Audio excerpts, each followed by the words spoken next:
ദേശീയപാതയിൽ കാസർഗോഡ് ആരിക്കാടിയിലെ താൽക്കാലിക toll Plaza അടച്ചുപൂട്ടുമെന്ന് കേന്ദ്ര ഗതാഗത വകുപ്പ് സഹമന്ത്രി ഹർഷ് മൽഹോത്ര. ബിജെപി സംസ്ഥാന അധ്യക്ഷൻ രാജീവ് ചന്ദ്രശേഖറും മുൻ സംസ്ഥാന അധ്യക്ഷൻ കെ സുരേന്ദ്രനും വിഷയം ഗതാഗത മന്ത്രാലയത്തിന്റെ ശ്രദ്ധയിൽപ്പെടുത്തിയതായും പരിശോധനയ്ക്ക് ശേഷമാണ് നടപടിയെന്നും കേന്ദ്രമന്ത്രി അറിയിച്ചു.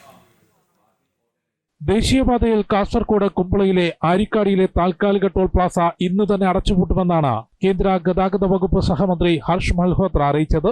ടോൾ പ്ലാസയുമായി ബന്ധപ്പെട്ട് ജനങ്ങളുടെ ബുദ്ധിമുട്ട് ബിജെപി സംസ്ഥാന അധ്യക്ഷൻ രാജീവ് ചന്ദ്രശേഖറും മുൻ സംസ്ഥാന അധ്യക്ഷൻ കെ സുരേന്ദ്രനും ബിജെപിയുടെ ജില്ലാ പ്രസിഡന്റും ഗതാഗത മന്ത്രാലയത്തിന്റെ ശ്രദ്ധയിൽപ്പെടുത്തിയിരുന്നു.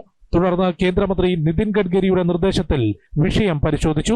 20 കിലോമീറ്ററിനുള്ളിൽ മറ്റൊരു ടോൾ പ്ലാസ ഉള്ളതിനാൽ ആരിക്കാടിയിലെ താൽക്കാലിക ടോൾ പ്ലാസ അടച്ചുപൂട്ടാൻ തീരുമാനിച്ചു. केरल के प्रदेश अध्यक्ष former member of parliament Shri Rajeev Chandrasekhar ji और मेरे मित्र और केरल के पूर्व में भारतीय जनता पार्टी के प्रदेश के अध्यक्ष रहे के सुरेंद्रन जी और कासरगोड़ा डिस्ट्रिक्ट की हमारी डिस्ट्रिक्ट प्रेसिडेंट अश्विनी ML जी ने ये सारा विषय स्थानीय नागरिकों की तकलीफ का हमारे पास तक पहुंचाया, आदरणीय नितिन गडकरी तक पहुंचाया.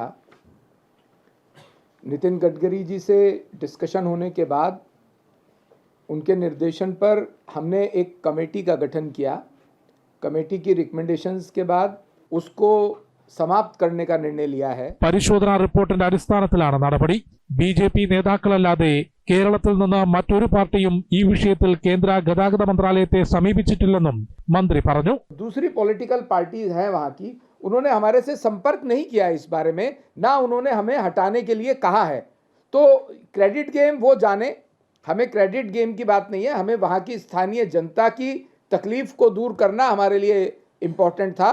वहाँ का हमारा स्थानीय बीजेपी यूनिट ने इसको रेज किया हमारे पास. സമരങ്ങൾ വെറും രാഷ്ട്രീയ പ്രഹസനമാണെന്നും പ്രശ്ന പരിഹാരത്തിനാണ് ശ്രമിക്കേണ്ടതെന്നും കേന്ദ്രമന്ത്രി വ്യക്തമാക്കി. ജനം, ഡൽഹി.